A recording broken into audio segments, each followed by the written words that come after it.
Welcome back to the Nutrition by Emma podcast. Today we're talking all about supplements.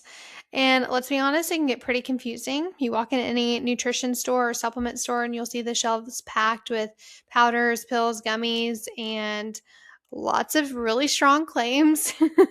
There's stuff for energy, immunity, hormones, longevity. It's really overwhelming. And not to mention, it is now seeping into our social media feeds when we see influencers promoting greens powders and caffeinated drinks, all kinds of things. So today, instead of talking about 25 trendy different supplements, I'm going to narrow it down to 3 that most people either need or should at least consider.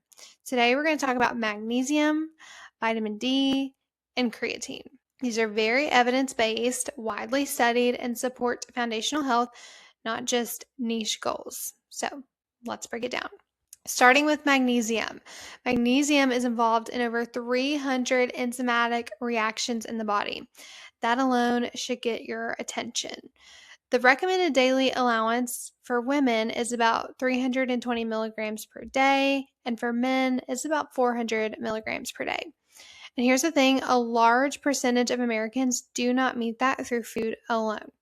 Magnesium plays a role in blood sugar regulation, bone health, muscle and nerve function, blood sugar control, sleep quality, stress response, and brain health.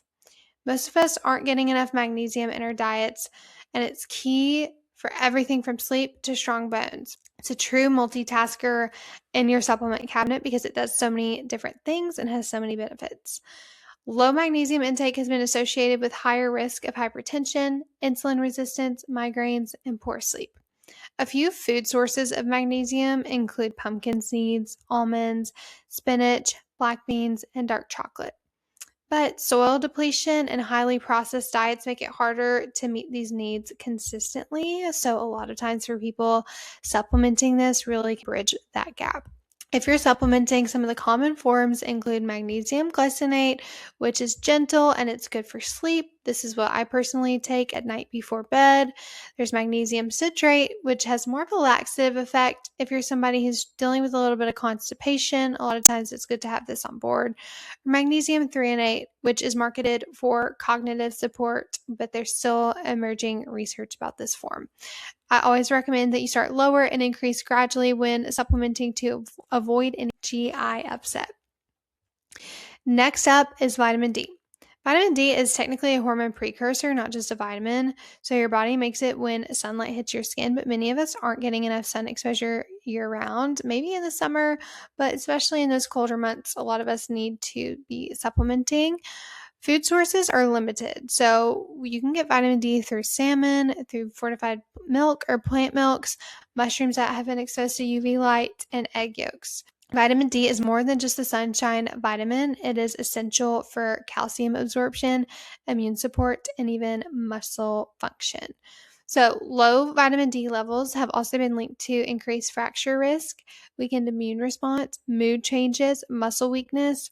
Many adults fall below optimal levels, especially those living in northern climates, those with darker skin tones, those who use sunscreen consistently, and who work indoors. The typical maintenance dose for adults ranges from 1,000 to 2,000 IUs daily, but ideally you would test your blood level, your 25-hydroxy vitamin D, and individualize this. Just a reminder, more is not always better. Vitamin D is fat soluble, so high doses long term without monitoring can cause toxicity.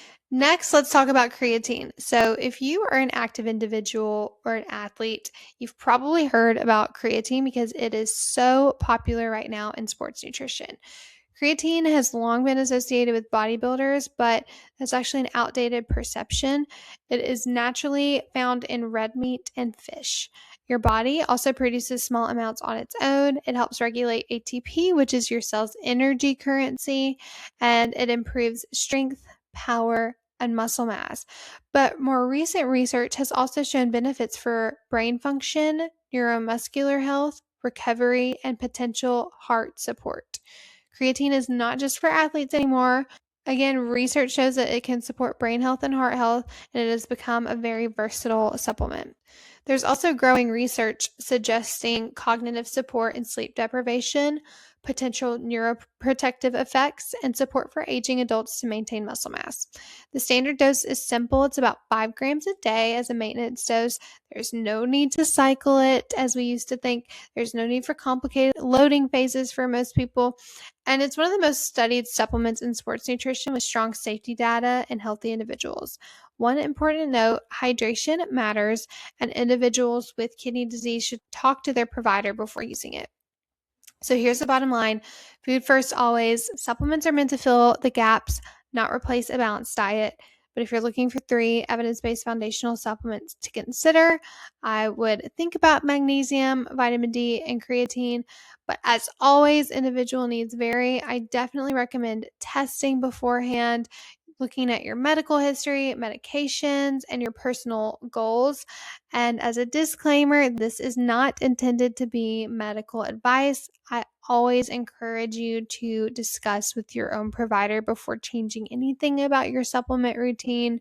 Thanks for listening. I hope this is helpful. As always, if you have any questions, feel free to email me at emma@nutrition-by-emma.com. I'll leave my email in the show notes as well for any questions or concerns. And if you are somebody who is really ready for that individual approach to your nutrition, maybe you haven't really had the proper guidance in the past. I'm actually taking one-on-one clients right now.